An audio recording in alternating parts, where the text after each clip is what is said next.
Alhamdulillahirabbil alamin. Asyhadu an la ilaha illallah wahdahu la syarikalah wa asyhadu anna Muhammadan abduhu wa rasuluhu amma ba'du. Di kesempatan kali ini malam Jumat seperti biasanya dan tentunya dengan suasana dan keadaan yang berbeda daripada sebelumnya karena setiap minggunya kita punya pemateri atau pembicara yang berbeda-beda. Tentunya gaya bahasa, gaya bicara, dan penyampaiannya itu akan tertangkap berbeda dengan kita. Ada yang slow, mellow, santuy, membuat kita ngantuk. Ada yang rame, dan ya lain sebagainya. Yang terpenting adalah bagaimana kita bisa menyiapkan diri untuk menerima ilmu itu. Kalau kita sudah menyiapkan diri untuk menerima ilmu, maka insya Allah ilmu yang akan kita dapat itu akan bermanfaat bagi kehidupan kita sehari-hari dan menuju pada sesuatu hal yang memang sudah ditentukan, diinginkan, diharapkan untuk diwujudkan, yaitu surga Allah Subhanahu wa Ta'ala. Di kesempatan kali ini, tadinya pengen bincang-bincang, tapi Aridonya belum datang, tapi nggak mengapa, saya one man show dulu, sendiri dulu berbicara. Nanti insya Allah akan ada share dengan teman-teman semua. Jadi ada hal-hal yang ingin kita bahas. Mudah-mudahan ini bisa bermanfaat bagi semuanya. Jadi ada hal-hal yang sifatnya akan menahan rizki kita. Jadi ada 4 hal yang akan menahan rizki kita datang. Jadi kunaon atuh sulit pisan rizki urang datang teh. Jadi ada 4 hal yang menyebabkan rizki itu sulit untuk datang kepada diri kita. Gitu kan? Jadi teu samatak-matak hese aya naon aya batur gitu kan. Babari aya urang meni hese aya naon ieu. Nah, ada hal-hal yang menyebabkan rezeki itu sulit untuk datang kepada kita semua. Ini ditulis oleh Ibnul Qayyim ya, seorang ulama tentunya yang bisa dipertanggungjawabkan apa yang sudah ditulis dan diucapkan oleh beliau. Jadi yang pertama luar biasa teman-teman semuanya, mudah-mudahan menjadi motivasi bagi kita semua ya. Ini adalah 4 hal yang akan menghambat rezeki kita. Yang pertama nanti akan bahas ya. Ini kata Ibnu Qayyim berkata, arba'atun tasna'ur rizq. Naumu subhati wa qillatu as-sholati wal kasalu wal hiyanatu. Itu 4 hal. Yang pertama, 4 penghalang rezeki yaitu naumus subhati, tidur setelah sholat subuh. Ya. Nah, jadi ini menjadi sebuah perbincangan pembahasan nanti ya. Jadi orang yang sering tidur setelah sholat subuh, rezekinya akan dihambat oleh Allah Subhanahu wa Ta'ala. Nah, karena istilah itu kalau orang Sunda bilang rezekinya tadi patok ku hayam, dipacok ku hayam. Jadi mun bisa mah satunuh-tunuh nage, terkecuali orang pingsan teu kuat gitu kan. Pertahankeunlah setelah sholat subuh mah. Ya ulah sare gitu. Abel ge sok geus komitmen abe ke istri abe. Geus teh ayo lamun sare deui kumaha we jengut ataupun mun hese wae banyur gitu kan, daripada abe cilaka gitu. Ini menyangkutna abe bukan hanya sebatas keluarga abe, tapi banyak beuteung yang istilahna mengharapkan gitu kebaikan dari perusahaan AB. Seperti itu.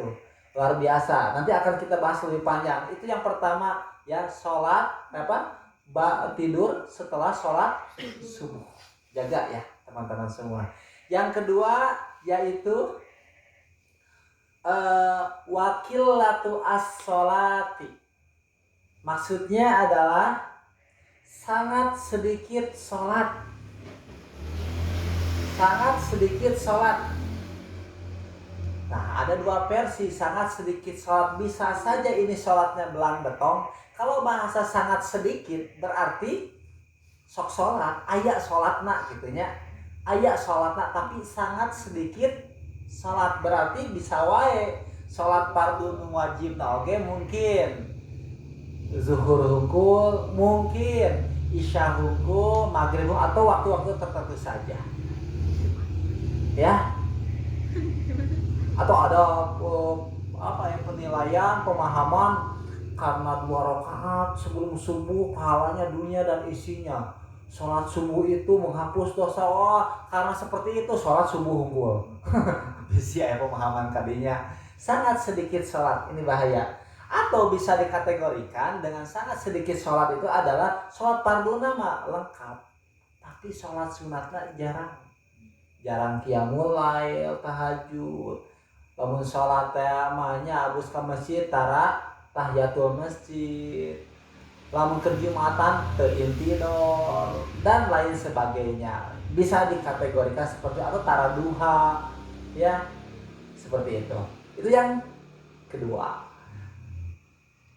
Hal ketiga yang dapat menghambat rezeki kita adalah wal kasalu. Naon sing artina wal kasalu? Ada yang tahu nih dari pesantren? Nah, malas, hoream gitu kan. Loba hoream, males. Bunga. Panyeuseukeun we ieu. Mus ngoem teh dicu atuh ngangket loba males gitu. Atuh tong bunga widi.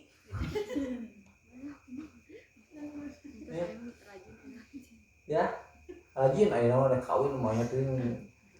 Oh, iya kan kedua diajar teh ayeuna. Jadi luar biasa nih. Wal kasalu malas. Hati-hati tong loba malas. Nu malas mah atuh da naon bebeunanganna nanya.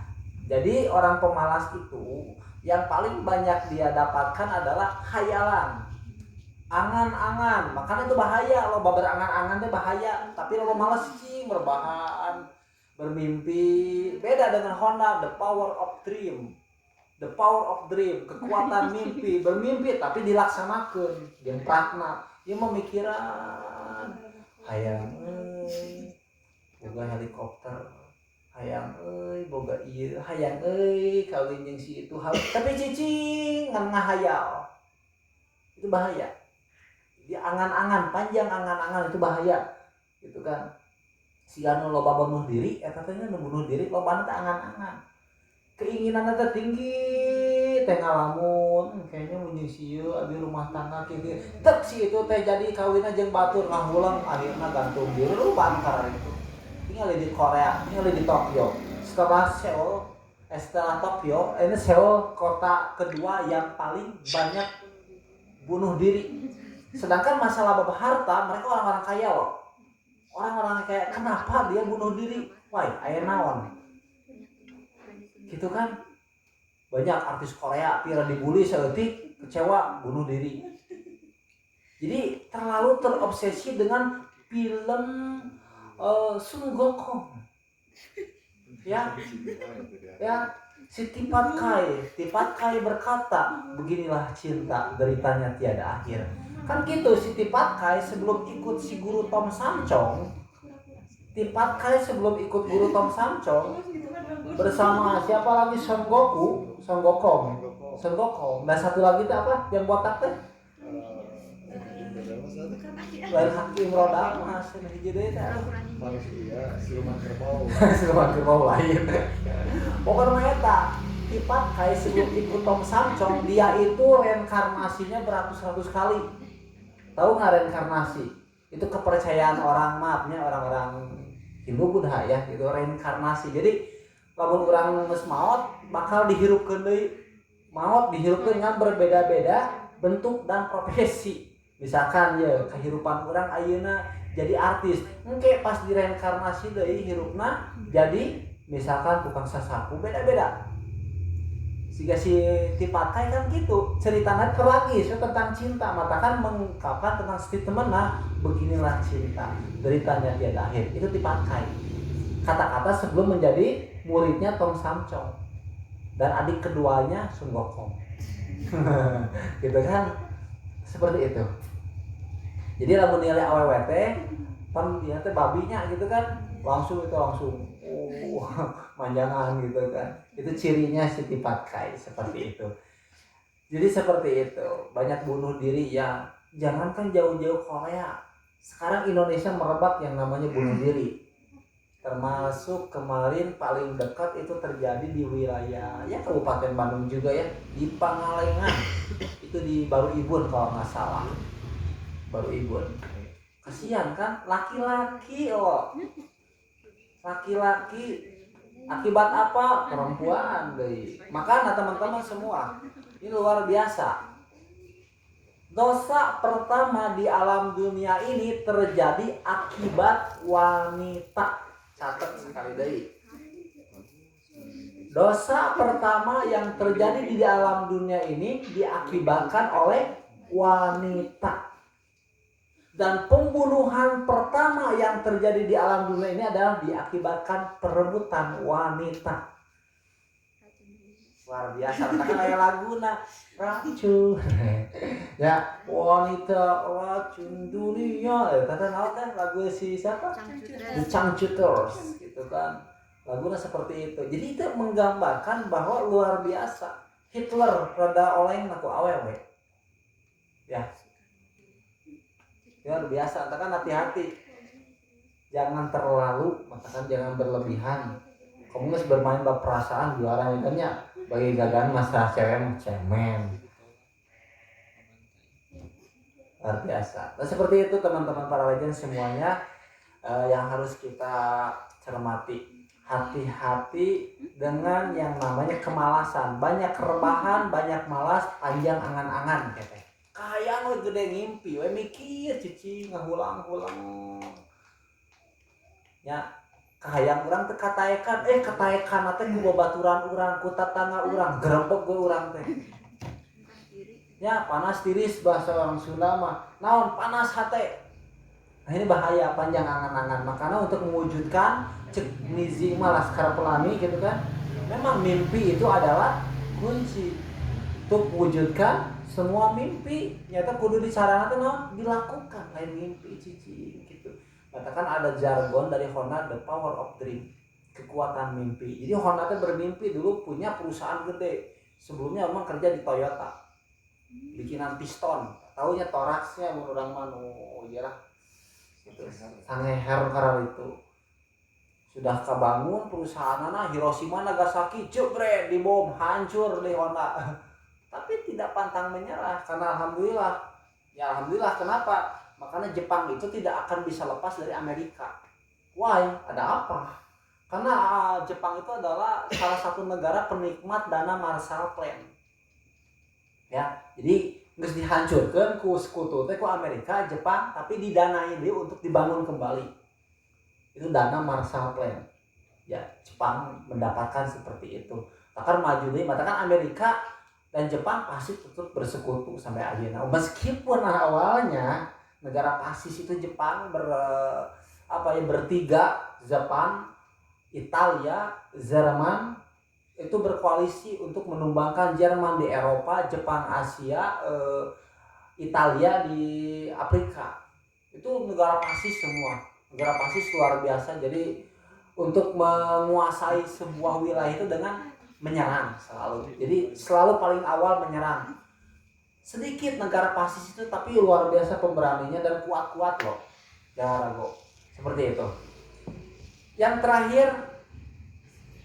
terakhir yang keempat, salah satu penghalang rezeki itu adalah wal khiyanatu, berkhianat. Apakah berkhianat itu kepada teman itu akan mendapatkan sesuatu hal yang penghalang rezeki bagi kita? Yes. Apakah berkhianat kepada pasangan, maaf yang suami istri misalkan, kita akan mendapatkan halangan dalam hal rezeki kita? Yes. Dan termasuk berkhianat kepada Allah Subhanahu wa taala itu adalah sesuatu yang akan menghalangi rezeki kita datang. Apa ciri berkhianat pada Allah Subhanahu wa taala? Kalau pemuda dan pemudi Persis pernah dibaiat, siap untuk mendahulukan kepentingan Islam dibandingkan kepentingan pribadi. Luar biasa. Katakan luar biasa, kahayang mah surga. Tapi dibere hujan rincik saeutik, teu hujan oge jangan ngaji hese. Kudu dijaprian ku pina diteleponan. Kala keur ngajaga kontrakan. Kala abdi nuju piknik. Padahal raiha.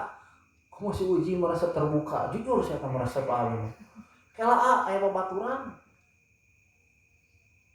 Penting babaturan mas. Aja ke rencangan ke sugan daikeun nya. Ini si Uji mah. Wah kan jelema panti istisna Uji di urang mah gitu kan. Tapi ke kunci surga mah keur dicepeng nama. Dia usaha minggu rek maot teh aya kabar semua. Jadi bisa waktu tobat teh diatur. Is eta ngomong. Jadi aya ladang hal yang urang. Berkhianat, termasuk berkhianat pada Allah Subhanahu wa taala. Hati-hati ya. Sebelum kita lahir di alam dunia, kita pernah ditanya loh. Dalam Al-Qur'an sudah jelas ada tentang pengakuan kita kepada Allah Subhanahu wa taala bahwa Allah itu adalah Tuhan kita. Ya. Kita kan menjawab, "Oh, dia berkata manusia, bala syahida, iya, engkau adalah Tuhan kami." Jadi ka Allah teh urang geus mengakui bahwa teh 4 bulan tinu kandungan indung urang kita sudah mengakui bahwa Allah teh Tuhan kita. Tah itu teh masalah eta masa prosesi keislaman kita. Diislamkeun urang teh di dinya kan. Matakan bayi yang ada di kandungan 4 bulan wajib gak bayar pajak ke zakat fitrah. Wajib kan? Berarti geus hirup, geus Islamnya. Aya nu kudu ngalaksanakeun syariat Islam saha? Orang Islam. Sekali yang harus melaksanakan syariat Islam siapa? Orang Islam. Berarti bayi yang ada di dalam kandungan meskipun baru 4 bulan, dia itu sudah diwajibkan untuk zakat fitrah. Berarti keislamannya si bayi itu sudah diakui. Jadi lamun aya orang yang menyebutkan bahwa kita teh can Islam harus membaca syahadat di hadapan imamnya, ngaco. Ditambahan dalilna hadisna, setiap bayi yang lahir itu keadaan fitrah, suci, keadaan Islam, dan hanya kedua orang tuanya lah yang menjadikan ia Majusi, Nasrani, dan bontongor ataupun bager kedua orang tuanya. Ya, itu dalil jelas. Oke. Nah seperti itu teman-teman semua, luar biasa. Mudah-mudahan ini menjadi penyemangat bagi kita semua. Mudah-mudahan ini menjadi suatu modal bagi kita semua untuk menghindari 4 hal ini. 4 hal yang akan menyebabkan rezeki kita sulit datang pada diri kita semua. Yang pertama apa tadi? Yaumu subhati, tidur setelah subuh. Yang kedua, sedikit sholat. Wakilatu as-sholati, sangat sedikit sholat. Yang ketiga apa? Malas wal kasalu. Yang keempat apa? Walhiyanatu, berhianat. Hati-hati ta hal eta. Jadi bisi aya hal anu menyebabkan urang hese, bisi paluruh ku urang tidinya cek Ibnul Qayyim oge. Hal eta 4 hal eta bisi urang ngalakukeun eta. Apakah urang sok sare nu subuh, terus urang teh sedikit sholat, terus urang teh naon deui malas, maka opatna urang sok berkhianat. Eta hati-hati, jaga. Itu tanda orang-orang yang akan sulit mendapatkan rezeki. Terus ada lagi 4 hal yang akan mempermudah rezeki kita. Siapa di sini ada yang tahu? Pertama, ngacak we enggak apa-apa.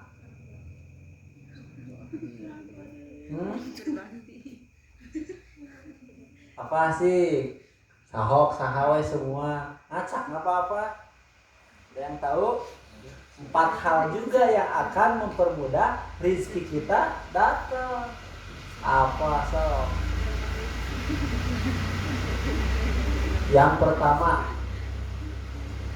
Yang pertama qiyamul lail, salat malam. Salat malam. Ya mah aya ku begadangna main PS hungkul. Orang masuk sekolah masuk kamunya alhamdulillah. Qiyamul lail salat malam matakan aya istilah tikung di sepertiga malam eta maksudna teh. Jadi doa yang paling bakal cepat diijabah teh ketika kita salat malam. Tahajud cik pertanyakeun ka diri urang ayeuna urang geus kuat teh salat tahajud minimal saminggu sakali aya teh.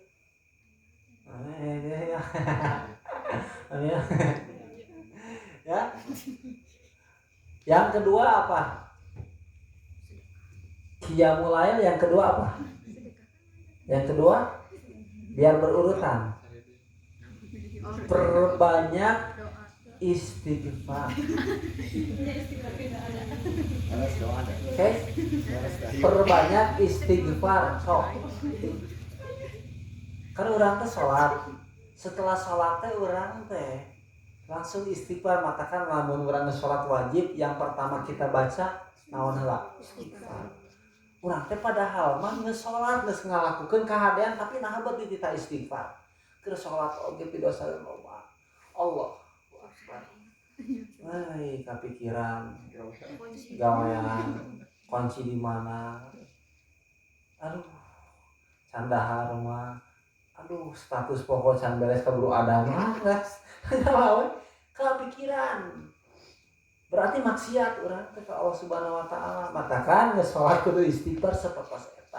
Matakan setelah qiyamul lail perbanyak istighfar. Ya Allah, hamba teh lemah, hamba teh dhaif. Seperti itu. Ya. Itu yang akan mendatangkan rezeki bagi kita, mempermudah qiyamul lail. Terus banyak istighfar. Yang ketiga apa?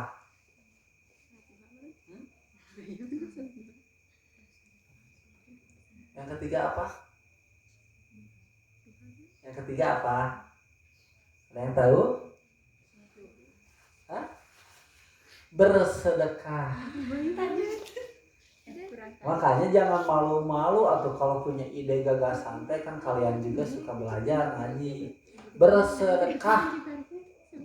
Sedekah, apakah sedekah itu harus dengan uang saja, dengan harta saja? Tidak, atuh. Banyak hal. Contoh ketika kita beres qiyamul lail istighfar tungguan kagok mun bobo deui sigana subuh bakal bablas. Langsung ke masjid teh geus adzan teh mun pameget 2 rakaat sebelum subuh. Pahalana oge dunia jeung eusi-eusina. Mun yakin eta. Dunia jeung eusina. Luar biasa. Jadi orang-orang apalagi para lelaki yang kuat bangun subuh itu adalah laki-laki terpilih. Sekali lagi, laki-laki yang kuat bangun subuh itu adalah laki-laki yang terpilih. Why? Kenapa? Bukan alarm, bukan bom, bukan cipratan air yang bisa membangunkan kita bangun subuh. Tapi naon sih? Jawabannya apa? Keimanan. Terus ada jawaban lainnya? Ada lainnya? Apa sih yang membuat kita kuat untuk bangun subuh dan itu konsisten? Ada yang baru menjawab agan keimanan. Selanjutnya ada yang tahu? Apa? Oke, aku jawab langsung. Ridho Allah Subhanahu wa taala. Mun Allah geus ridho mah gampang. Allah teu ridho mah. Jadi lamun urang telat wae salat subuh komo deui bablas wae subuh jeung duha wae dihijikeun. Pertanyakeun ka diri urang aya naon ya Allah? Aya naon ya diri urang? Aya naon ya Allah ka eta? Ya. Pertanyakeun diri urang, tanya ka diri urang aya naon ya Allah abdi. Kalau urang mah sok teu ngarasa dosa. Subuh bablas oge. Ini pertanyaannya. Di sini siapa yang pernah mengalami fase di mana ketika ibadah yang seharusnya pas tepat waktu kalian tertinggal dan kalian menangis, ya Allah, ampuni ya Allah, ada apa dengan saya sehingga saya ditelatkan seperti ini? fase itu pernah nggak? Terus ya Allah ketika sholat benar-benar kita fase merasakan nikmatnya ibadah, terus nangis, pernah nggak fase eta?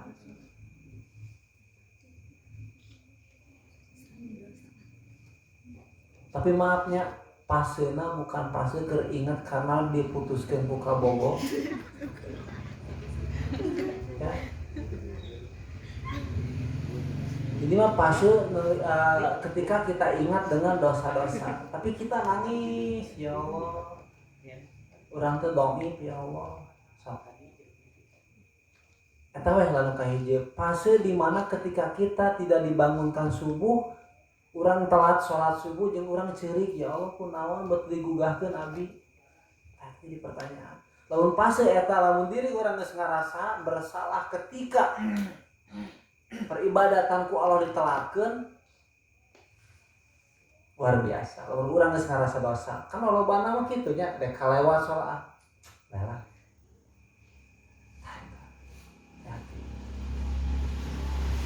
yang terakhir, yang keempat.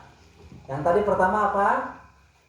Hal yang dapat menyebabkan rizki itu datang dengan mudah. Satu, yang mulai sholat malam. Yang kedua, banyak istighfar. Yang ketiga, sedekah. Nah, sedekah itu dengan cara apa? Oh, banyak caranya. Dengan banyakin senyum, urang teh kan keluar ke masjid ya, di rumah aya tatanggi punten minimal bari somea eta geus jadi sedekah. Komo deui urang teh boga rezeki dengan berupa harta, ngasih jajan ke orang yang butuh. Ijang beasna mah Pak, ijang sadintenna. Itu luar biasa. Makanya insya Allah ini siapa teman-teman semua yang mau ikut program saya. Kita Pemuda Persis mau ngadain program tentang bagaimana menolong masyarakat sekitar yang berusaha, ya usaha mau dagang kecil-kecilan, yang bala-bala atau dagang asongan atau dagang apapun itu yang modalnya kecil tapi dia terjerat dengan si modalnya itu dengan hutang riba, contoh pinjam ke rentenir. Saya pernah melakukan hal itu di maintenance, itu pernah. Insya Allah ada beberapa titik yang akan kita bantu, jadi teman-teman semua nanti bisa berkolaborasi, nggak gede modalnya, tapi kita maintenance. Contoh begini, contoh si Pulan teh dagang naon lah misalkannya, dagang makanan, asongan. Dia punya cicilan ke rentenir itu misalkan 25.000 per hari ya. Terus dia biasanya punya sisa hutang, dan pokok beserta bunga, seperti itu biasanya. Contoh misalkan dia punya utang 300.000 ke rentenir itu, bunganya misalkan 75.000. Nah ya, kita insya Allah bakal ngelunasin yang punya utang itu ya. Setelah dilunasin pokoknya aja dibayar, tapi si kelebihannya itu, si ribanya itu kita tidak akan bayar ya. Itu pernah saya lakukan sampai ketika saya bayar pokoknya aja itu ngambek nyerang, takut sih mana teh atuh kumaha itu ngambek si mbakna mun teu dibayar cenah eta bungana bejakeun we, lamun teu dibere izin gitu kan, atau nanti teu dibere keringanan isuk mana usaha terakhir di dieu gitu we. Abi pernah ngancam gitu, alhamdulillah bunganya enggak ada, pokok aja kita bayar. Setelah itu kita kasih modal untuk sehari-hari, untuk dagang ya. Kita riset berapa biaya yang dia butuhkan. Dagang gede tukang dagang gitu paling 200.000. Tapi setelah kita modali, kita maintain, kita terus retain, dirawat gitu. Maksudnya dikontrol. Oke, dibelian bisa gitu kan. Yang manja. Dia tetap harus cicil 25.000 sebulan, sehari. Ke siapa? Ada 4-nya, insya Allah amanah.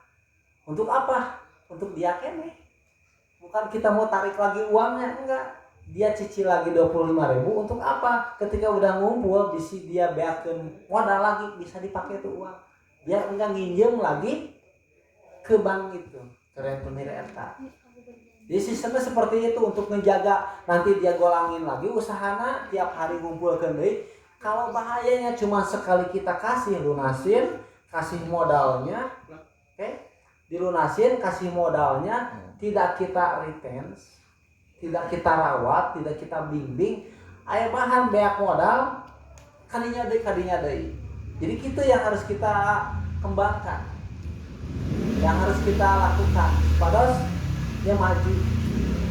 Insya Allah kalau mau teman-teman semua, insya Allah setelah acara ini berakhir dibuka kesempatan buat teman-teman semua yang mau ikut sumbang ya untuk nanti kegiatan kita. Insya Allah kita minimal di bulan apa sekarang Oktober akhir ya.